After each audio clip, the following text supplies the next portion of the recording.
Hello friends, स्वागत है आप सभी का हमारे इस यूट्यूब चैनल में। मैं हूं प्रियंका और आज हम कवर करने जा रहे हैं इंडस वैली सिविलाइजेशन के regarding PYQ and theory part. Theory part के लिए हमने रेफरेंस के लिए कोचिंग के नोट्स हैं वो उसकी पीडीएफ ली है एंड जो पीवाईक्यू है वो हम अलग से कवर कर रहे हैं। तो उम्मीद है इसमें आपके जो भी टॉपिक होंगे इसके रिगार्डिंग इंडस वैली सिविलाइजेशन के रिगार्डिंग वो सभी टॉपिक है वो कंप्लीट हो जाएंगे और जब भी आपसे एग्जाम में इस रिगार्डिंग क्वेश्चन पूछे जाते हैं तो वो आपसे गलत नहीं हो, इस प्रकार की हमारी कोशिश रहेगी। इसी उद्देश्य के साथ हमारी क्लास है, इसकी स्टार्टिंग करते हैं। ओके, फर्स्ट ऑफ ऑल हम थ्योरी पार्ट देख लेते हैं इंडस वैली सिविलाइजेशन के रिगार्डिंग एंड उस देन हम इसका क्या करेंगे, आपके पीवाईक्यू वाला टॉपिक है वो सॉल्व करेंगे।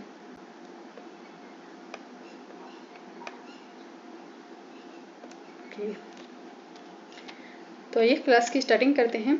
Indus valley civilisation, first of all हम एक टाइमलाइन देख रहे हैं कि किस प्रकार से एंशिएंट इंडिया है, इसमें टाइमलाइन देखने को मिलती है आपको। फर्स्ट आपको देखने मिलेगा Indus valley civilisation. Indus valley civilisation है, इसका टाइम पीरियड आपको देखने को मिलेगा 2600 से 1900 BC के मध्य है, वो इसका आपको टाइम पीरियड है वो देखने को मिलेगा। इंडस वैली सिविलाइजेशन है, इसके पतन के बाद में यहाँ पर आपको आर्यों का आगमन देखने को मिलेगा और आर्यों के बाद में आपको आर्यों से ही बाद में ऋग्वेदिक एरा है वो आपको देखने मिलेगा। लेकिन इंडस वैली सिविलाइजेशन है और ऋग्वेदिक एरा है, इनके मध्य में भी आपको पोस्ट हड़प्पा पीरियड है वो देखने मिलता है, ये जिसे हम डार्क एज के रूप में भी जानते हैं, और ये टाइम पीरियड रहा था 1900 से 1500 BC के मध्य। फर्स्ट ऑफ ऑल आता है इंडस वैली सिविलाइजेशन, फिर आता है आपके पोस्ट हड़प्पन पीरियड, उसके बाद में आता है ऋग्वेदिक एरा। ऋग्वेदिक एरा के बाद में आता है पोस्ट ऋग्वेदिक एरा जो 1000 से 600 BC के मध्य में रहा था। ऋग्वेदिक और पोस्ट वैदिक एरा के बाद में आता है आपके महाजनपद एरा। महाजनपद एरा है, इसका टाइम पीरियड आपको देखने मिलेगा 600 BC से 322 BC के मध्य है, वो इसका टाइम पीरियड है वो देखने मिलता है। एंड महाजनपद के बाद में आप देखते हो विभिन्न वंश आए थे, जिसमें आप देखते हो हर्यक वंश आया था, नाग वंश आया था, नंद वंश आया था, और नंद वंश के पतन के बाद एक जो सबसे महान जिसे बताते हैं मौर्यन डायनेस्टी, तो मौर्य डायनेस्टी आती है जिसमें अशोक का टाइम पीरियड है वो काफ़ी उत्कृष्ट टाइम पीरियड है वो मौर्य डायनेस्टी में देखने मिलता है। और तो मौर्य डायनेस्टी है, इसका टाइम पीरियड आपको देखने मिलेगा इंडियन हिस्ट्री में 322 BC से 185 BC के मध्य है, वो इसका टाइम पीरियड देखने मिलता है। मौर्यों के बाद में आप मौर्योत्तर टाइम पीरियड, गुप्त काल, गुप्तोत्तर टाइम पीरियड एंड अदर छोटे जो आप बता सकते हैं स्टेट हैं वो बाद में डेवलप होते हैं, जैसे पल्लव डायनेस्टी डेवलप होती है, सॉरी स्टेट नहीं, डायनेस्टी जिसमें पल्लव है, चोल है, चालुक्य है, और फिर आपके मध्यकालीन इतिहास है वो स्टार्ट हो जाता है। तो ये रहा था आपके एंशिएंट इंडिया में, हम ये वाले जो टॉपिक्स हैं उनको मेनली रूप से रीड करते हैं। तो आज का हमारा जो टॉपिक है Indus valley civilisation. Indus valley civilisation है, इसका नाम इंडस वैली सिविलाइजेशन ही क्यों रखा गया, ये एक मेन रीजन आता है। अब अगर आपसे कभी क्वेश्चन पूछा जाए तो आपको ध्यान रखना है कि इंडस वैली सिविलाइजेशन का नाम इंडस वैली सिविलाइजेशन यानी सिंधु घाटी सभ्यता नाम रखने का मेन रीजन था कि इसकी जितनी भी साइट मिली है वो सिंधु नदी और उसकी सहायक नदियां हैं, उसकी जो ट्रिब्यूटरी है झेलम, चेनाब, रावी, व्यास, सतलज, इसके आसपास ही देखी गई है। मेनली रूप से आप देखोगे कि इंडस वैली सिविलाइजेशन है वो इंडिया, पाकिस्तान एंड अफगानिस्तान में देखने मिलती है, इन 3 देशों में ये फैली हुई है।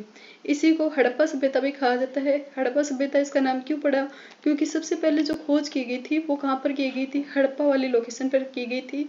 हड़प्पा पे लोकेशन पर खोज किसने की थी, उत्खनन का कार्य किसने किया था, तो 1921 में दयाराम साहनी है उन्होंने इसकी खोज का कार्य है वो किया था। और सर जॉन मार्शल है उस टाइम पर भारतीय पुरातत्व विभाग है उसके महानिदेशक थे, उनके नेतृत्व में इसकी खोज है और उत्खनन का कार्य है वो किया गया था, इसलिए इसको सिंधु घाटी सभ्यता, ये हड़प्पन सभ्यता है वो कहा जाता है। तो यहाँ आपको डायग्राम में देखने मिलेगा, जो हमने कोचिंग के नोट्स की पीडीएफ ली है इंडस वैली सिविलाइजेशन के रिगार्डिंग डायग्राम, ये आप देखोगे कि जो भी इसका सिविलाइजेशन की जो भी साइट्स है वो कहाँ पर देखने मिलेगी, इंडिया, पाकिस्तान एंड एक साइड है वो आपको अफगानिस्तान की साइड भी देखने मिलेगी।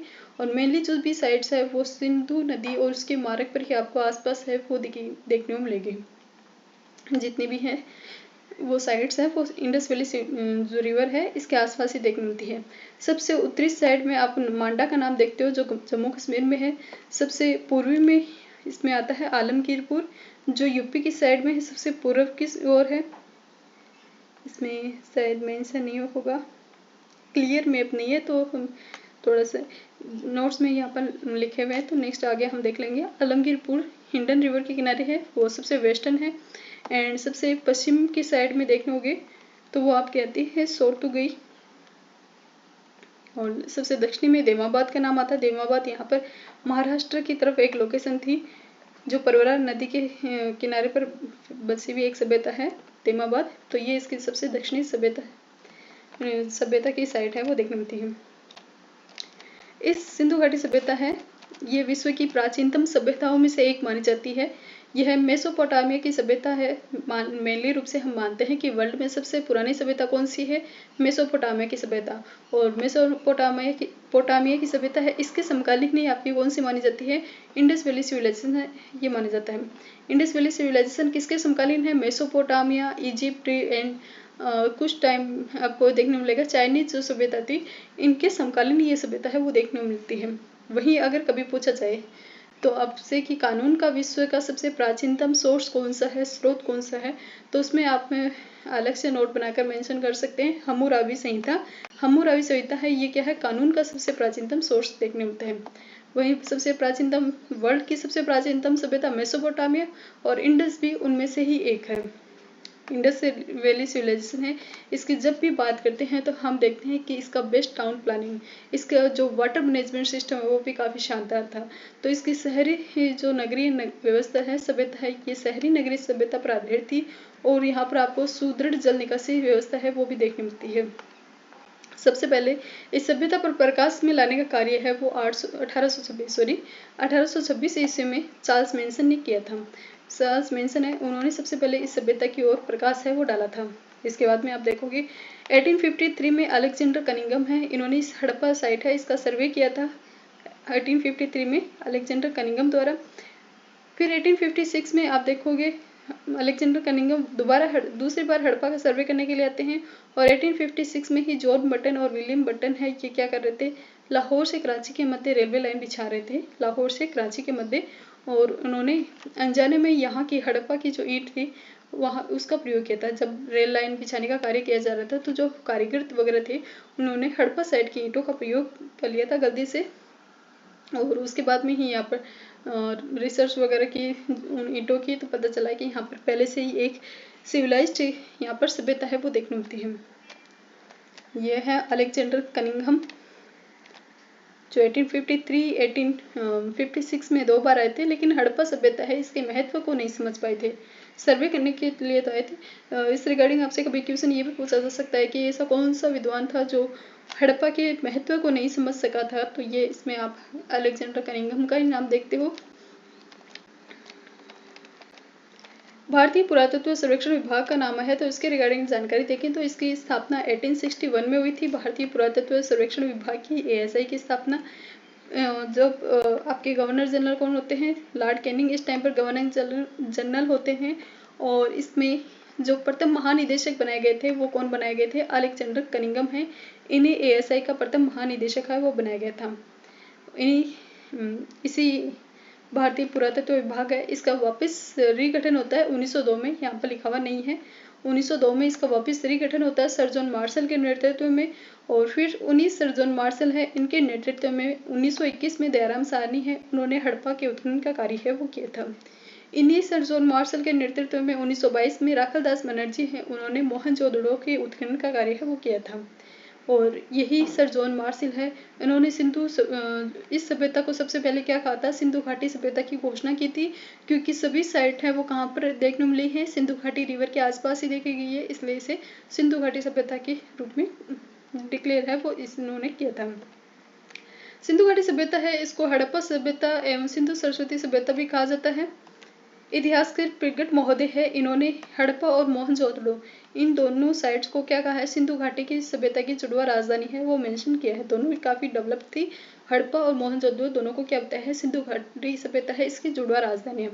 हड़प्पा में तो आप देखोगे जब हम हड़प्पा साइट के रिगार्डिंग डिटेल्स जानकारी देखेंगे तो आपको देखने मिलेगा 837 का कब्रिस्तान यहाँ पर देखने मिलता है, विदेशी की कब्र देखने मिलती है, एक स्वास्थ्य का निशान यहाँ पर देखने मिलेगा। वही मोहनजोदड़ो की जब बात आती है तो विशाल स्नानागार जो जिसके नीचे बिटुमिनस का लेप किया हुआ था, पानी के रिसाव बचाव को रोकने के लिए। वहीं विशाल स्नानागार के अलावा यहाँ पर विशाल सामुदायिक भवन देखने मिलेगा। प्रिस्ट किंग की मूर्ति देखने मिलेगी, डांसर गर्ल की मूर्ति देखने मिलेगी।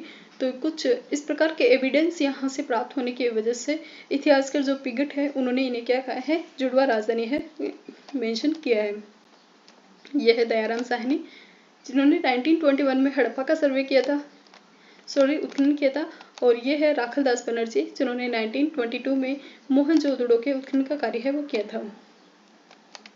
सर जॉन मार्शल जिन्होंने सिंधु घाटी सभ्यता को क्या कहा था, सबसे पहले इस सभ्यता को क्या कहा था, सिंधु घाटी सभ्यता है वो कहा था। इसके विस्तार को देखें, इसके एक्सटेंशन को देखें, सिंधु घाटी सभ्यता के एक्सटेंशन को, तो हमें देखने को मिलता है कि ये विश्व की सबसे बड़ी सभ्यता है। सिंधु घाटी सभ्यता है वो विश्व की सबसे लार्जेस्ट सिविलाइजेशन के रूप में देखने मिलती है। लगभग 13 लाख वर्ग किलोमीटर के एरिया में फैली हुई है। 3 देशों में आपको इसका विस्तार देखने मिलेगा, भारत, पाकिस्तान और अफगानिस्तान में।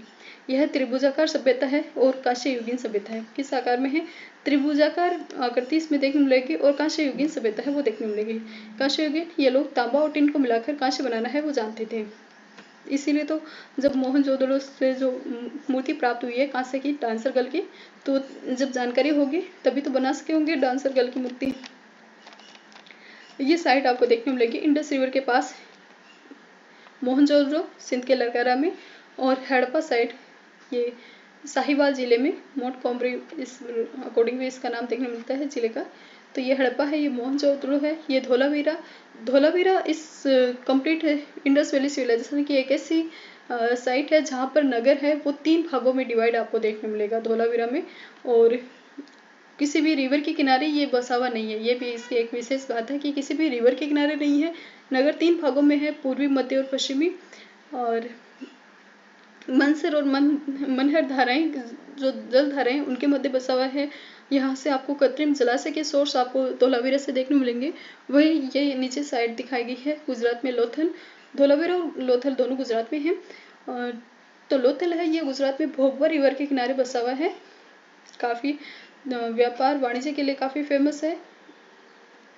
फारस की मोहर यहाँ से मिलती है। वहीं ये मोहनजोदड़ो है, यहाँ से मेसोपोटामिया की मोहर मिलती है। इस साइड एक जो सभ्यता देखने मिलती है यूरोप की साइड में, ईरान इराक की तरफ थी मेसोपोटामिया, तो उसकी जो मोहर है वो यहाँ पर मोहनजोदड़ो से देखने मिलती है। तो इससे ये जानकारी मिलती है कि इस टाइम पर क्या किया जाता था, विदेशी व्यापार है वो किया जाता था।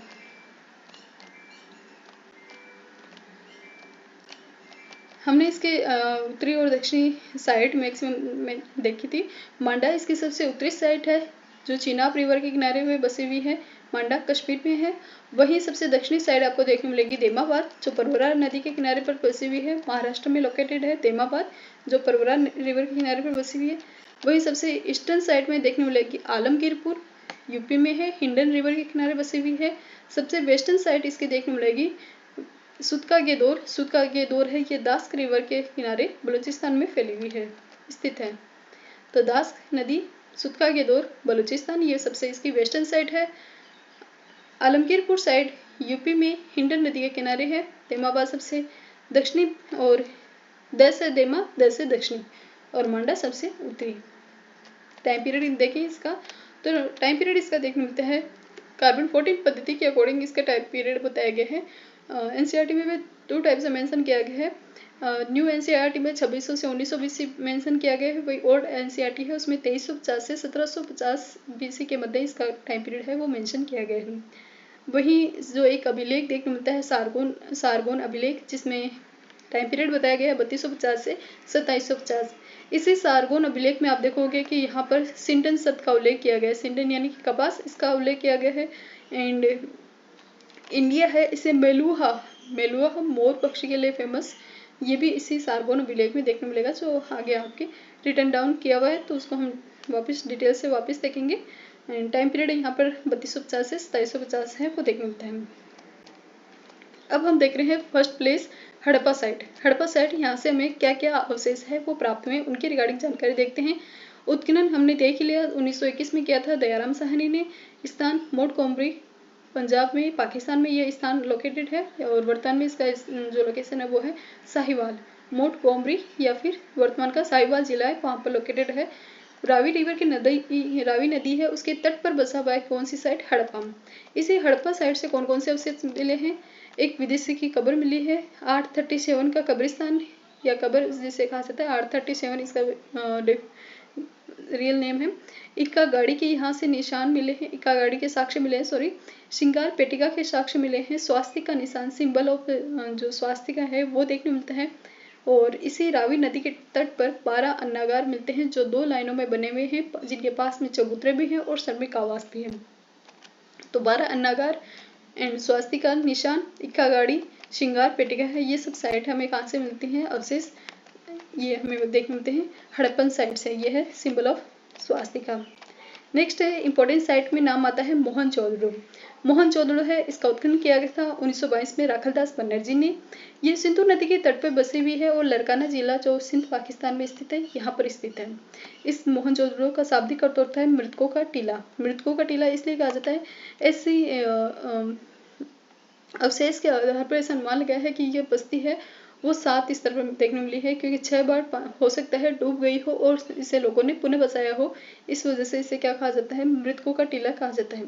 यहाँ से विभिन्न अवशेष प्राप्त हुए हैं। कुछ मेजर फेमस अवशेष में देखें तो विशाल स्नानागार, इस विशाल स्नानागार है, इसकी साइज देखने मिलती है 39 × 23 × 8 फीट, या फिर इसको कहा है 180 × 108 मीटर है, शायद मीटर में होना चाहिए, ये भी इसकी साइज है, लेकिन आप देख लेना फीट में देखोगे तो 39 × 23 × 8 फीट है, वो देख मिलती है।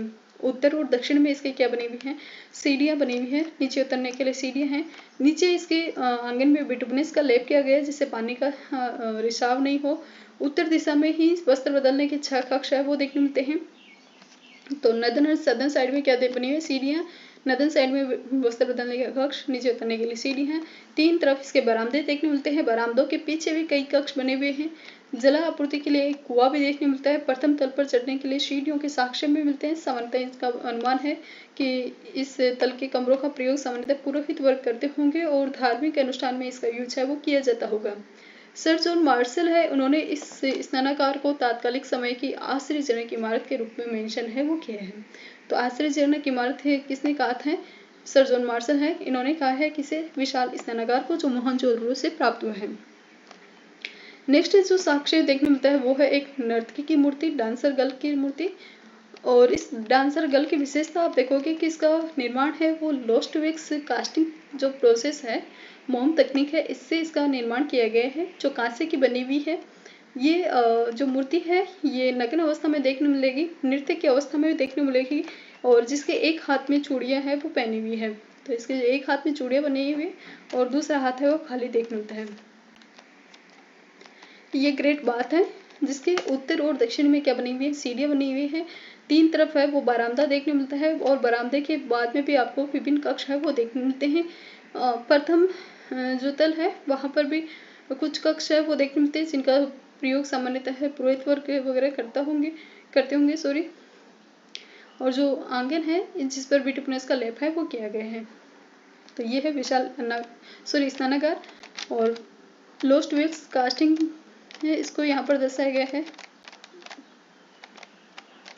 नेक्स्ट मोहनजोदड़ो से हमें क्या मिला है? पुरोहित राजा की मूर्ति मिली है। पुरोहित राजा की मूर्ति है, ये पत्थर की है, सेलकेडी पत्थर है उससे फॉर्मेशन की हुई है, ध्यान अवस्था में है और इसने सोल ओढ़ रखी है जिस पर कसीदा कार्य का कार्य है वो किया गया है। इसकी साइज है 17.5 सेंटीमीटर इसकी ऊंचाई है और 11 सेंटीमीटर इसकी क्या है? चौड़ाई है। किसकी? पुरोहित राजा पृष्ठ किंग की मूर्ति जो प्राप्त हुई है सेलकेडी पत्थर से निर्मित, उसकी रिगार्डिंग जानकारी यहाँ पर देखने मिलेगी। साथ ही विशाल अन्नागार, महाविद्यालय के साक्ष्य, सूती कपड़े के साक्ष्य वो देखने मिलते हैं। यह है पृष्ठकिंग की मूर्ति जिसने सोल ओढ़ी हुई है और जिस पर कसीदा कार्य का कार्य है वो किया गया है। हाथी का कपालखंड यहाँ से देखने मिलता है। यहाँ से मेसोपोटामिया की मोहर देखने मिलती है। विदेशी व्यापार के साक्ष्य देखने मिलेंगे। घोड़े के दांत, शंख का स्केल पैमाना है वो देखने मिलता है। साथ ही पशुपतिनाथ की मोहर जिसके बाएं में गेंडा भैंसा है, लेफ्ट हैंड साइड में गेंडे और भैंसी का जो चित्रण है वो किया गया है, एंड राइट साइड में हाथी और चीता दर्शाया गया है, सामने 2 हिरण है वो दर्शाया गया है पशुपतिनाथ की मोहर में। यहाँ से कब्रिस्तान के अवशेष भी प्राप्त नहीं हो सका, इसका तात्पर्य यहाँ के लोग दाह संस्कार करते होंगे। तो मोहनजोदड़ो से कब्रिस्तान के साक्ष्य प्राप्त नहीं हुए हैं, इस वजह से अनुमान लगाया जाता है शायद यहाँ के लोग हैं वो दाह संस्कार करते होंगे। इस सभ्यता में 3 प्रकार के दाह संस्कार की जानकारी देखने मिलेगी, पूर्ण समाधान, आंशिक समाधान और एक कुछ अल्प वगैरह है इस रिकॉर्डिंग। तो नेक्स्ट जब हम देखेंगे इसके रिगार्डिंग जानकारी तो वापस ये आपके रिवाइज हो जाएगा। ये है पशुपतिनाथ की जो मोहर है इसमें दर्शाया गया है। इसके लेफ्ट हैंड साइड में दर्शाए गए हैं गेंडा और भैंसा, लेफ्ट साइड में देख लेना, और राइट साइड में आपको देखने मिलेगी हाथी और चीता, और सामने देखने मिलेंगे 2 हिरण।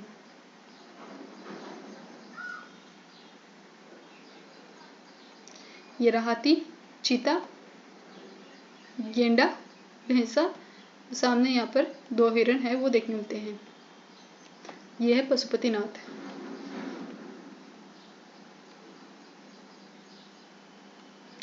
ये इसका सीधा रिफ्लेक्स है और ये इसका उल्टा करके रिफ्लेक्स है, ये प्रतिबिंब है वो दर्शाया गया है। नेक्स्ट आती है लोथल की साइट। लोथल जो गुजरात के भोगवा रिवर के किनारे है, रंगनाथ राव ने इसका उत्खनन किया था। व्यापारिक नगर था, यहाँ से डॉकयार्ड मिला है, और सिंधु घाटी सभ्यता इसकी सबसे लार्जेस्ट कृति क्या मानी जाती है, ये डॉकयार्ड ही माना जाता है।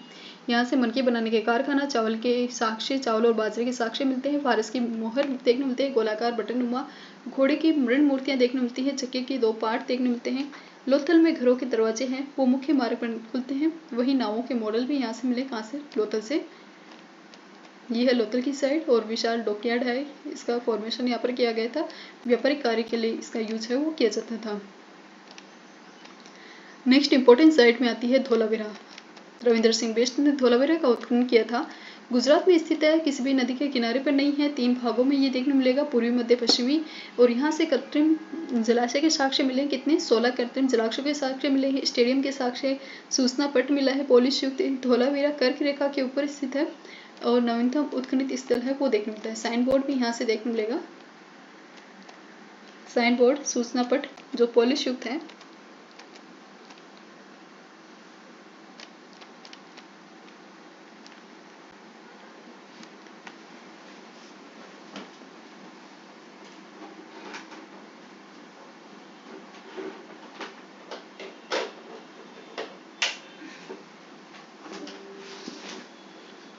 बेट शेवर, ओके। नेक्स्ट साइड आती है चहुंदड़ो। चहुंदड़ो है, ये है पाकिस्तान में स्थित है। पाकिस्तान में इस चहुंदड़ो की साइड के रिगार्डिंग एक इम्पोर्टेंट जानकारी आपको देखने मिलेगी कि यहाँ का जो उत्खनन करता थे एनजी मजूमदार, ये उत्खनन का कार्य कर रहे थे और इसी टाइम पर इनकी हत्या है वो डाकुओं द्वारा कर दी गई थी। तो जो बचा हुआ उत्खनन कार्य वो अन्य विद्वान ने किया था, स्टार्टिंग एनजी मजूमदार ने की थी चहुंदड़ो साइड की। सिंध पाकिस्तान में ये स्थित है, एक औद्योगिक नगरी थी, यहाँ पर मनके बनाने के कारखाने के अवशेष मिले हैं, कुत्ते द्वारा बिल्ली का पीछा करने के साक्ष्य वो देखने मिलते हैं, लिपस्टिक के अवशेष और कार्नेलियन मनके के अवशेष है वो यहाँ से देखने मिलते हैं। नेक्स्ट साइट है सुरकोटला। सुरकोटला है, ये गुजरात में स्थित है, घोड़े की हड्डियों के साक्ष्य यहाँ से मिले हैं। सामान्यतः सिंधु घाटी सभ्यता के लोगों को घोड़े का ज्ञान है वो नहीं था, तो जो ये आईवीसी के पीपल थे फैमिलियर नेम देखने मिलते हैं किससे, हॉर्स से, लेकिन जो सुरकोटला वाले लोकेशन है यहाँ से घोड़े की हड्डी के मिली है। नेक्स्ट है कुणाल हरियाणा, जहाँ से चांदी के 2 मुकुट और लापिस लाजुली है वो मिली है। कुणाल हरियाणा से चांदी के 2 मुकुट और लापिस लाजुली मिली है। देमाबाद महाराष्ट्र से क्या मिला है, कांस्य का रत्न मिला है। रोजदी है गुजरात है, यहाँ से हाथी के साक्ष्य मिले हैं और ग्राफ्टी मिली। तो गुजरात में देखने मिलेगी धोलावीरा, लोथल, रोजदी। धोलावीरा से हमें साइन बोर्ड मिला है, 16 कृत्रिम जलाशय मिले हैं, 3 भागों में वो विभक्त थी। लोथल से हमें डॉकयार्ड मिला है और रोजदी से हमें क्या मिला है, हाथी के साक्ष्य और ग्राफ्टी। फिर आती है रोपड़, रूपनगर पंजाब में, मनुष्य के साथ कुत्ते को दफनाने के साक्ष्य हैं, एविडेंस यहाँ पर मिले हैं किसके, मनुष्य के साथ कुत्ते को दफनाने के, कहाँ पर, रोपड़ पंजाब में। आमरी सिंध पाकिस्तान में, यहाँ पर गेंडे के साक्ष्य देखने को मिले हैं, आमरी सिंध पाकिस्तान वाली साइड में।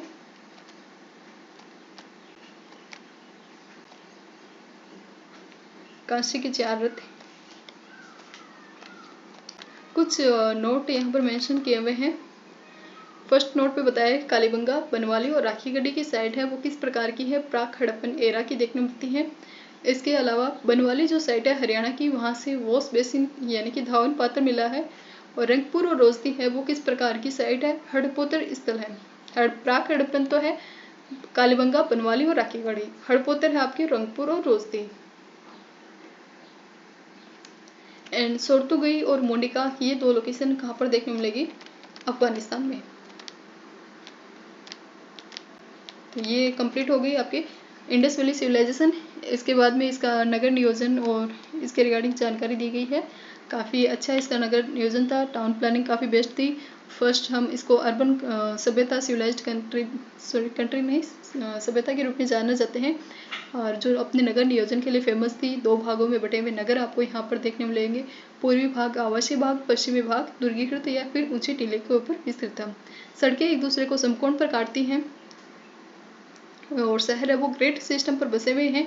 घरों के दरवाजे वो मुख्य मार्ग पर नहीं खुलते हैं, लेकिन अपवाद पर आपको लोथल का नाम देखने मिलता है जिसके घरों के दरवाजे हैं वो मुख्य मार्ग पर खुलते हैं। प्रत्येक घर में आपको सामान्यतः 3-4 कक्ष देखने मिल जाएगी। रसोई, आंगन, सीढ़ियाँ, इस प्रकार की नॉर्मल चीज़ें हैं वो देखने मिल जाएंगी। कुछ घरों में कुएं भी देखने मिलेंगे। सर्वाधिक कुएं मोहनजोदड़ो से प्राप्त हुए हैं, लगभग 700 कुएं। वहीं ये जो इंडस वैली सिविलाइजेशन है ये अपने उत्कृष्ट जल निकासी व्यवस्था के लिए फेमस था। मुख्य मार्ग पर नालियों को साफ करने के लिए मेन होल बना हुआ था। नालियाँ ढकी हुई थी, पक्की ईंटों की यूज की गई थी और उनकी साइज है 4x2x1। तो ये सभी आप लोगों ने सुनी होगी, तो वही यहाँ पर रिटर्न डाउन किया गया है। राजनीतिक स्थिति पता नहीं चल सकी क्योंकि जो भाव चित्रात्मक लिपि थी उसको पढ़ा नहीं जा सका है। सामाजिक स्थिति है वो मातृसत्तात्मक संयुक्त परिवार की मान्यता है, क्योंकि जो मैक्सिमम मूर्तियाँ मिली हैं मोहर वगैरह उस पर मातृसत्ता यानी कि मोहर पर लेडीज का जो चिन्ह है वो अंकित किया गया था। समाज संभवतः 4 भागों में विभक्त था। बड़ी मात्रा में मातृ देवी की मूर्तियां यहाँ से मिली है। शांतिप्रिय समाज देखने को मिलता है क्योंकि कोई भी हथियार वगैरह नहीं मिला। इस अकॉर्डिंग अनुमान लगाया कि शांतिप्रिय समाज था। पुरुष और महिलाएं श्रृंगार करते थे, जवाहरात पहनते थे, लोग शाकाहारी मांसाहारी थे। प्रिय खेल यहाँ पर रिटर्न डाउन नहीं किए हुए हैं। और समाधान यहाँ पर 3 विधियों का प्रचलन है, पूर्ण, आंशिक और दाह संस्कार। लोथल से 3 और कालीबंगा से 1 युग्मित समाधान के साक्ष्य है वो भी देखने मिलेगा। कालीबंगा की साइड से आपको छिद्रित जो सिर है उसके साक्ष्य देखने मिलेंगे, जिसे यहाँ पर अनुमान लगाया जाता है शायद शल्य चिकित्सा का कार्य है वो किया जाता होगा। इकोनॉमिक स्थिति कंडीशन देखोगे आप इनकी, तो ये एग्रीकल्चर बेस्ड इकोनॉमी थी, लेकिन सरप्लस प्रोडक्शन भी करते थे। मेजर क्रॉप्स में देखोगे गेहूँ, चना, सरसों, मटर, खजूर और तरबूज जो एटसेट्रा है, ये कुछ मेजर फसल यहाँ पर क्रॉप्स देखने मिलती हैं। तिल भी यहाँ पर मेजर फसल थी। चावल और बाजरे के साक्ष्य नहीं मिलते, लेकिन लोथल से चावल और बाजरे के साक्ष्य मिले हैं। रंगपुर से चावल की भूसी मिली है। सोर्तुगई अफगानिस्तान से नहरों के साक्ष्य हैं वो देखने मिलते हैं। सोर्तुगई जो अफगानिस्तान की साइट है वहां से नहर के साक्ष्य वो देखने मिलते हैं। धौलावीरा में जलाशय के साक्ष्य हैं, पॉन्ड्स के साक्ष्य हैं। लगभग 16 कृत्रिम जलाशयों के साक्ष्य देखने मिले हैं। पशुपालन भी करते थे, भेड़, भैंस, बकरी, खरगोश और सुअर ये इनके प्रिय पशु माने जाते हैं। ऊंट, घोड़े आदि से ये परिचित नहीं है। विदेशी व्यापार करते थे। सारगुन अभिलेख है उसमें सिंधु घाटी सभ्यता को मेलुहा कहा गया। मेलुहा यानी नाविकों का देश और हाजा पक्षी के लिए फेमस है। हाजा पक्षी यानी मोर के लिए फेमस। सारगुन अभिलेख में ही इसे कपास को शिंडन कहा गया और कपास की विश्व में सबसे पहले कहती है वो भारत में मानी जाती है। दिलमुन और माकन यानी दिलमुन जो बहरीन में है और माकन जो ओमान में है, ये मध्यस्थ का कार्य करते थे और यहाँ पर मुद्रा व्यवस्था का प्रचलन नहीं देखने को मिलता, इसलिए वस्तु विनिमय से जो इकोनॉमी संचालित की जाती थी। सोने चांदी का प्रयोग करते थे। लोहे से इनको ज्ञान नहीं था। तांबा और टीन मिलाकर खांचे बनाना जानते थे और बालाकोट से संघ उद्योग के साक्ष्य वो देखने मिलते हैं। धार्मिक स्थिति इनकी देखें, रिलीजियस कंडीशन इनकी देखें तो बहुदेववाद देखने मिलता है। महिला पुरुष देवताओं की मूर्ति पूजा ये करते थे। रिलीजियस कंडीशन में आप याद करने के लिए देख सकते हैं विभिन्न प्रकार के देवता कौन कौन से आप देख सकते हैं। पुरुष देवता, महिला देवता, प्रगति के देवता, लिंग पूजा, योनि पूजा, जल और प्रगति की पूजा। इसके अलावा आत्मा में विश्वास करेंगे तो रिवर्थ में ये मानेंगे। कर्मफल सिद्धांत को में ये बिलीव करते हैं। अंधविश्वास को भी मानते हैं। पशु बलि के साक्ष्य यहाँ से मिलते हैं। कालीबंगा से हवन कुंड मिला है। ध्यान योग के इनका ज्ञान था। मोहनजोदड़ो से एक मोहर मिली है जिस पर आदि शिव अंकित है और जिसे जॉन मार्शल उन्होंने पशुपतिनाथ का है। स्क्रिप्ट इनकी लिपि देखें तो भाव चित्रात्मक थी, दाएं से बाएं, जिसे गौमुत्रासा लिपि भी कहा जाता है। और जिसे अभी तक पढ़ा नहीं गया है। विभिन्न यहाँ पर मूर्तियाँ और मोहर मिली है। धातु की देखें तो नर्तकी की मूर्ति हमने देखी थी मोहनजोदड़ो से। पत्थर की मूर्ति भी हमें मोहनजोदड़ो से मिलेगी। पुरोहित राजा की पत्थर से लकड़ी से निर्मित मिट्टी के टेराकोटा वो भी देखने मिलेंगी, जिसमें मातृ देवी की मूर्तियां बनी हुई हैं। ज्यादातर जो मोहर है वो शैल खड़ी की चौकोर और वस्तु की गुणवत्ता और पहचान को दर्शाती है। सर्वाधिक मोहरें मोहनजोदड़ो से मिली है। लेख युक्त मोहरें वो हड़प्पा से मिली है। तो इसी के साथ ये इंडस वैली सिविलाइजेशन है, इसका थ्योरी पार्ट है वो कंप्लीट होता है। इसके पतन की रिगार्डिंग अलग अलग मत देखने मिलते हैं। बाढ़ के अकॉर्डिंग, प्राकृतिक शिथिलता, जलवायु परिवर्तन, प्राकृतिक आपदा, इस प्रकार विभिन्न विद्वानों ने अपने अपने मत है वो रखे हैं। तो हम विद्वानों के नाम देख सकते हैं।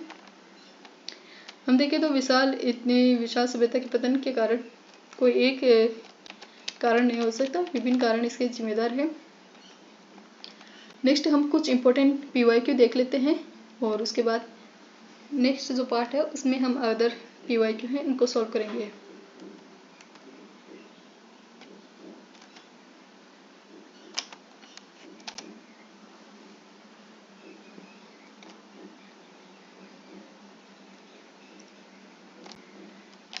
ओके, फर्स्ट क्वेश्चन आपसे पूछा गया है, मानव समाज विलक्षण है क्योंकि वह मुख्यतः डिपेंडेंट है। किस पर डिपेंड है मानव समाज, जिसकी वजह से वो विलक्षण विशिष्ट देखने को मिलता है। तो इसका करेक्ट आंसर होगा इकोनॉमी। क्योंकि इकोनॉमी में जैसे जैसे चेंज होगा तो मानव समाज और सभ्यता है उसमें भी आपको उसी प्रकार से चेंज है वो देखने मिलेगा। नेक्स्ट क्वेश्चन है, हड़प्पा निम्नलिखित में से किस सभ्यता से संबंधित है।